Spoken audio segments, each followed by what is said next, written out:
Ok, je veux quand même saluer un tout petit peu ce double épisode de savoir se centrer sur des personnages, dirons-nous, moins évidents. Mais c'est pas parce que ça se centre sur des personnages pas principaux que tout d'un coup ça devient génial. Hein, je veux dire, ils ont fait ça il y a quelques épisodes avec Ivy et je trouve que c'était une histoire sans intérêt. Et c'est un peu la même chose, j'ai envie de dire ici. Même si le premier segment me gêne un peu plus que le second à cet égard-là, parce que il y a un truc qui va tellement pas. C'est centré autour du maire Toadstool et le fait qu'apparemment il s'est fait à ce village et il s'est attaché à ses habitants, ce que ça représente. Il a appris l'esprit de communauté et d'entraide, tout ça, et. Oh putain, c'est le genre de truc déjà qui fait tellement grossier quand on le dépeint dans la saison 1. Je le redis, je suis catégorique là-dessus. Le maire véreux de merde que vous avez dépeint durant la quasi-totalité de la saison 1 ne peut pas se racheter rapidement comme ça à la fin de votre saison histoire de... Il faut faire beaucoup, beaucoup plus que ça pour que ce soit un tant soit peu crédible. Donc déjà, ça passe pas. Mais il y a aussi le fait qu'il y a 2 épisodes de ça vous avez continué à en faire un connard qui veut profiter de la ville, même si on voit qu'il est un tout petit peu moins véreux sur les bords, parce que bon, il essaie de s'excuser un petit peu, mais c'est lui qui a eu cette idée de faire de Wardwood une ville touristique où il exploiterait un petit peu les gens pour leur fric, quoi. Vous pouvez pas nous faire un épisode comme ça et 2 épisodes après, faire cette espèce de fin d'arc de rédemption, ce n'est pas logique. Ça montre à quel point vous ne réfléchissez pas une seule putain de seconde à comment amener vos différents scénarios pour que ça donne une impression d'écriture globale qui passe, quoi. Les scénaristes sont nuls. Les scénaristes de cette série sont d'une nullité affligeante. Je le redis, je le pense sincèrement. Et donc, ouais, ok, si on essaye de pas prendre ça en compte et qu'on voit juste cet épisode comme étant plus intrinsèque. On oublie la merde qui s'est passée il y a 2 épisodes et on se concentre juste sur le maire Toadstool, qui est plutôt content d'être bien vu par les gens du village et qui est plus aussi véreux, qui est plus aussi dans l'arnaque qu'avant. Voilà, il profite un petit peu de sa vie, et puis tout d'un coup, il y a une dirigeante, enfin une des responsables de Newtopia qui vient le voir et qui dit écoutez, monsieur Toadstool, avec ce qui s'est passé à la tour Crapaud, apparemment on n'a pas du tout eu vent que vous étiez de ceux qui ont aidé à détruire ça parce que c'est n'importe quoi. Ils ont eu vent pour Grime, mais ils n'ont pas eu vent pour ça. C'est complètement débile, mais bon, c'est ce genre de truc qui aurait pu passer si on avait mieux montré ça, mais étant donné qu'on fait absolument aucun développement autour de Sacha et compagnie, merde quoi. Bref, on ne sait pas du tout que c'est vous qui êtes responsable, et on dit on a besoin d'un nouveau responsable depuis que Grind n'est plus là, et vous allez signer vous. Vous n'avez pas montré que vous étiez un guerrier particulièrement fort. Vous n'avez pas montré que vous aviez des talents particuliers de grand leader particulier hein, par rapport au crapaud qu'on a. Et je veux dire, ouais, vous dirigez en tant que maire un petit village de quoi 40 habitants, je sais plus exactement. C'est, oui, vous êtes le mieux placé pour diriger ça. Oui, c'est logique, bien sûr, on y croit, on y croit. Hein, et donc le mec se dit, ah, c'est super, mais ça veut dire que je devrais quitter ce village, ne plus être leur mère, ne plus côtoyer ces gens que j'aime maintenant. Et donc, il a quelques doutes, même si ça, c'est un poste promotionnel qui peut lui promettre pas mal. Et la richesse, la gloire, tout ça, tout ça. Et il y a son assistant aussi, sur lequel on va insister un tout petit peu, qui est plus partant pour ça, même s'il ne sera pas jusqu'à fond pour l'idée, puisque il ne sera pas accepté pour le suivre. Donc, enfin bon, c'est pour le blague ça. Et ouais, il se dit non, je veux pas. Je veux pas, je me suis attaché à ce village. Yann qui le comprend et qui, oui, parce que comme par hasard elle passe par là, j'ai besoin de tickets de parking. Alors ça fait partie des contraventions que Hop Hop a pas arrêté de cumuler. en disant que c'est pas de sa faute, mais ça a clairement l'air d'être sa faute vu comment on le montre. Donc c'est quelqu'un qui a pas arrêté de se garer mal et qui croyait qu'il pouvait profiter de sa relation avec le maire pour pouvoir faire sauter tout ça. Donc une fois de plus, nos héros, je les emmerde, et elle a conscience, elle voit avec Toadstool ce qui se passe et veut l'aider pour faire en sorte qu'il ne soit pas pris à la tour crapaud et reste ici. Et donc son plan, c'est de le faire passer pour un maire un peu incompétent pour gérer les problèmes du village, ce qu'il était totalement avant. mais vraiment totalement. Le fait est qu'il a changé maintenant. Mais voilà, ils mettent en place des mises en scène grossières qui sont déjouées de façon grossière parce qu'une fois de plus, gag, cartoon. Voilà, pour de toute façon amener au nœud de l'intrigue et qui est pas mal en soi, une fois de plus, si on prend cet épisode intrinsèquement, c'est le fait qu'il y a les crapauds de la tour crapaud, donc sans Grime, quelques autres, et Sacha évidemment, tous ceux qui sont partis dans leur coin, qui se sont dit on est maintenant un petit peu des renégats, et on se dit tiens, on veut se venger un petit peu de ceux qui nous ont fait subir ça. Dit-il donc, alors que la responsable est là, et donc qui devrait avoir confirmation que Toadstool est responsable de ça. Et donc, il s'en fout toujours après coup, c'est pas logique, putain. Bref, c'est pas grave, c'est un détail. Donc, nous avons ce groupe qui les attaque et Toadstool qui essaye un petit peu de la jouer fine. C'est-à-dire il va lui faire croire qu'il est de son côté pour pouvoir l'attaquer par surprise. Je trouve que ça aurait pu être un peu mieux cherché que ça, même si c'est pas bête dans l'idée, quoi. Il essaye de faire croire qu'il se fout de ce village pour pouvoir l'attirer et l'avoir par surprise. Et le truc c'est que l'avoir par surprise, c'est juste lui faire miroiter un petit peu l'or qu'on lui a promis pour pouvoir l'assommer rapidement et lancer la bataille générale où toutes les grenouilles arrivent à tenir tête aux crapauds qui étaient très nombreux alors que déjà 3 leur fautaient les jetons, mais là ils étaient beaucoup plus que 3 et ils tiennent tête. Ouais. La logique m'échappe un tout petit peu. D'autant plus qu'on essaye de mettre en place que c'est à quelques soldats près, presque toutes les squads qu'il y avait à la tour crapaud, contre laquelle il ne pouvait pas grand chose, vraiment en groupe contre groupe, mais... Ok, c'est pas grave, c'est un détail. Ils arrivent à tous s'en sortir grâce à Toadstool qui est un tout petit peu surpris, et je dis ça, c'est un tout petit peu, ça aurait pu être un peu plus fort que ça, sa contribution.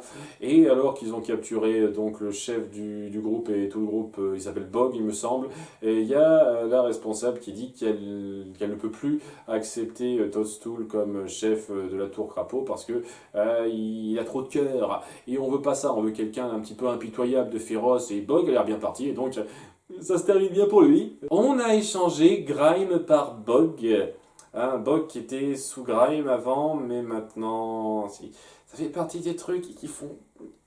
Voilà, je prends ça individuellement une fois de plus, tu vois un petit peu le côté implacable de Newtopia qui se fout un petit peu de la compréhension du peuple, c'est juste qui est le plus impitoyable, qui pourra être le plus froid pour gérer certaines choses. Et donc c'est pas mal pour comme façon de s'en tirer pour Toadstool qui s'est attaché à ce village. Donc il y a un côté pas mal dans la justice du coin qui est dépeinte via ce choix, et le fait que Toadstool arrive à s'en tirer sans mauvaises répercussions. C'est plutôt finement pensé au sein de l'épisode. Mais je suis désolé, quoi, dès lors que j'essaye de nouer ça à ce qui s'est fait avant, il y a beaucoup de problèmes qui se posent. D'une part, le développement de Toadstool qui est expédié sur plusieurs points et clairement pas mérité d'être à ce stade maintenant, par une seule microseconde, je le pense sincèrement, et d'autre part, le côté Grime est un paria, tête mise à prix, etc., mais celui qui travaillait pour lui à la tour crapaud, il n'y a pas de problème pour l'engager à sa place. C'est pas considéré comme un paria, ça, il n'y a pas de problème. Un responsable de Newtopia peut décider comme ça de ce genre de truc. Je veux dire, est-ce que vous êtes renseigné un tant soit peu sur le pourquoi de la tour crapaud s'est effondrée? Vous en foutez royalement? C'est quoi ce truc? Je comprends tellement pas votre logique de gestion de ça, quoi. Grime n'aurait jamais dû être renvoyé après la logique que vous avez montrée dans cet épisode. Mais il fallait qu'il soit renvoyé pour justifier le développement qu'on voulait faire autour de lui et Sacha. Ok, très bien, vous n'avez pas justifié ça de façon un tant soit peu satisfaisante avant, hein, même les trucs à comprendre hors champ ne suffisent pas pour ça, pour moi. Hein, vraiment, j'ai fait la supposition moi-même, mais elle me va toujours pas. Hein. Je trouve que c'est quand même grossier d'en arriver juste là, juste pour cette excuse. Mais maintenant, vous allez contredire ça en disant que un de ceux qui bossait pour lui, qui a clairement participé à la mauvaise gestion de ça, on peut le récompenser pour qu'il prenne sa place. Ce système, c'est de la merde. C'est vraiment en Utopia, ce sont des branques dans leur façon de gérer ce genre de truc. Ouais, ce genre de choses n'est pas une seule seconde à cimenter votre univers. C'est un peu de la merde, je trouve, moi, en termes d'écriture globale, fil rouge. Donc ouais, c'est difficile à jauger. En tant qu'épisode intrinsèque, c'est pas trop mal. En tant qu'épisode suivi à tout ce qui a été fait avant, il y a beaucoup trop de problèmes pour être acceptable en ce qui me concerne. Hein. Hein, oui, moyen pour moi. Ah non, ah oui, hein, une fois de plus, hein, si on le prend comme ça, si on réfléchit pas à ce qu'il y a eu avant, comme apparemment beaucoup de fans de cette série aiment beaucoup faire ça, parce qu'elles n'arrêtent pas de trouver des excuses apparemment pour justifier qu'il n'y a pas de problème, attends, t'exagères, voilà les détails qui m'arrangent bien, mais pas ceux qui t'arrangent pas. Mais ces trucs-là, m'irrite pas mal, je vous cache pas. Donc ouais, un problème notable avec cet épisode. Le suivant, j'ai pas de problème trop grave par rapport à la continuité, c'est juste que ça raconte rien d'intéressant. Alors oui, c'est centré autour de Marcy et Maddie, et ce qui est cool, parce que c'est deux personnages qui me plaisent bien, mais on les met dans une intrigue sans intérêt.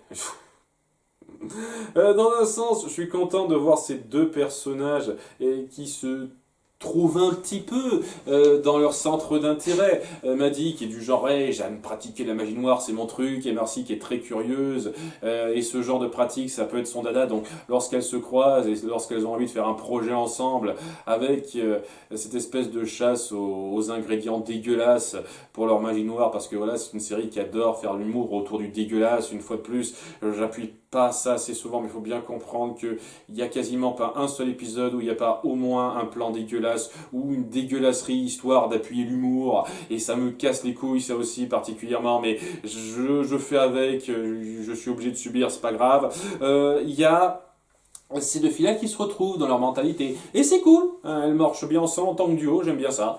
Après, ce que ça va raconter, c'est pas très intéressant.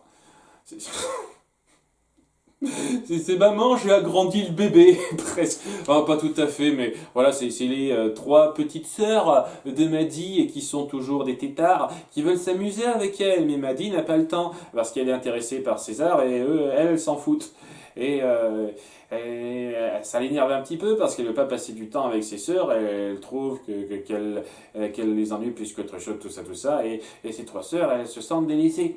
Et donc elles se disent, tiens, nous qui sommes petites et qui ne comprenons pas très bien comment les choses fonctionnent, nous avons la capacité de faire un sort magique de niveau assez important pour pouvoir foutre la merde et lancer le scénario de cet épisode. Parce que sinon ce serait pas pratique pour forcer le conflit. Ouais, je dis, elle veut pas jouer avec nous parce qu'elle nous trouve trop petites, on va faire un sort pour nous faire grandir. On pique son bouquin, on arrive à faire les ingrédients nécessaires parce que c'est simple, contrairement à ce qu'on a vu pour l'autre sort. C'est très variable. C'est selon les besoins du scénario, et donc on a créé cette espèce de sort radioactif qui nous fait grandir pour se faire bien voir. Seulement voilà, ce sort radioactif qui les fait grandir, ben il est en mode grossissement total, ce qui fait qu'au bout d'un moment elles finiront par éclater. Donc au début, elles ne flippent pas trop de voir qu'elles font la taille de maison en bondissant à travers le village en détruisant tout, parce que c'est une sorte de gag récurrent en fait. Le village est détruit tous les épisodes qu'on le voit en fait. Ça fait 4 épisodes de suite où le village est partiellement détruit un tout petit peu. Ça commence à devenir un petit peu lourd. Hein. Ça a perdu de sa superbe ça. Les risques encourus, qu'est-ce que ça signifie? Bon, on peut détruire ces trucs-là, c'est refait rapidement après quoi. Je sais qu'il y a des séries de super-héros où ça se passe un peu régulièrement, mais à ce stade-là, c'est peut-être un peu trop indigeste. Et se passer un petit peu mieux. Hein. Enfin bref, voilà, elles finissent très tardivement, je trouve, hein, parce qu'elles sont un peu coconnes sur les bords, hein, et j'imagine que c'est parce qu'elles sont petites. Voilà, elles comprennent certains trucs et pas d'autres selon les besoins du scénario. Une fois de plus, hein, faire ce sort et avoir tous les ingrédients, faire ça en douce, elles peuvent faire, mais bref, merde. Elles se rendent compte au bout d'un moment qu'elles grossissaient un petit peu trop et commencent à pleurer, tout ça, et c'est là que Maddy, en 2 temps 3 mouvements hors champ, a réussi à faire de l'antidote à ça et aussi un autre petit sort de ça pour se faire grandir elle-même, pour jouer avec elle comme elle le voulait. Elle était mignonnet et Marcy arrive pour donner à tout le monde l'antidote rapidement. Et je me dis, oui, pourquoi tu t'es pas contenté de donner l'antidote aux 3 et puis Maddy aurait pu s'amuser avec elle. Je pense que ça serait revenu au même, elles étaient restées sur place, mais c'est pas grave, on s'en fiche. C'est un détail, pour que ça aille mieux et qu'elles comprennent qu'il faut pas qu'elles délaissent ses petites sœurs parce que c'est important pour elles, même si ça l'ennuie un petit peu. Il y a toujours ce lien, gna gna gna, c'est beau, c'est un peu gnangnan sur les bords, ça passe. Ça passe, voilà, c'est ça, ce scénario, ça passe. Hein. J'apprécie le fait qu'on fasse le duo Marcy-Maddy, même si j'ai le sentiment que ça amènera à rien. Mais j'en garde pas un grand souvenir de ça. Et au bout du compte, je sais pas en fait. Hein. Le premier segment m'a l'air d'être à prendre en compte en tant que non-filler, même si il est irritant en termes de travail sur la continuité, mais ça met en place le fait que oui, Toadstool s'est vraiment posé à Worldwood et que ben, la tour crapaud, elle continue de fonctionner et qu'il va y avoir quelqu'un d'autre à sa tête. Ce sont des éléments qui ont de fortes chances d'être repris plus tard, mais j'en suis pas sûr à 100%, c'est pour ça que je vais mettre ça entre parenthèses. Possible filler, mais sans doute pas. Voilà. Et le second, ben, la seule chose que ça met en place, c'est oui, c'est la tâche entre Maddy et Marcy qui jouera peut-être ou peut-être pas un rôle. Pour ça que je suis pas sûr non plus, hein. Est-ce que ça jouera un rôle ou pas? Donc c'est pour ça que je mets ça aussi en parenthèse. Je sais pas, peut-être ou peut-être pas. Possible filler, en toute sincérité, si c'est pas repris par la suite, ce sont clairement pas des épisodes indispensables pour être pris dans l'univers et la grandeur d'écriture de votre série, hein, clairement pas. Donc, oui, voilà. Sinon, d'après ce que j'ai compris, l'épisode suivant sera enfin centré sur le second temple. Voilà, il fallait que la parenthèse sans intérêt se fasse, enfin sans intérêt. J'imagine une fois de plus que le Frobo jouera un rôle à un certain moment donné, qui sera pas juste là pour faire joli. Enfin j'espère, parce que sinon ce serait mais vraiment un foutage de gueule abyssal. Ouais, hein, peut-être que ça jouera un rôle, on verra. En tout cas, à bientôt pour l'épisode 17. Bye!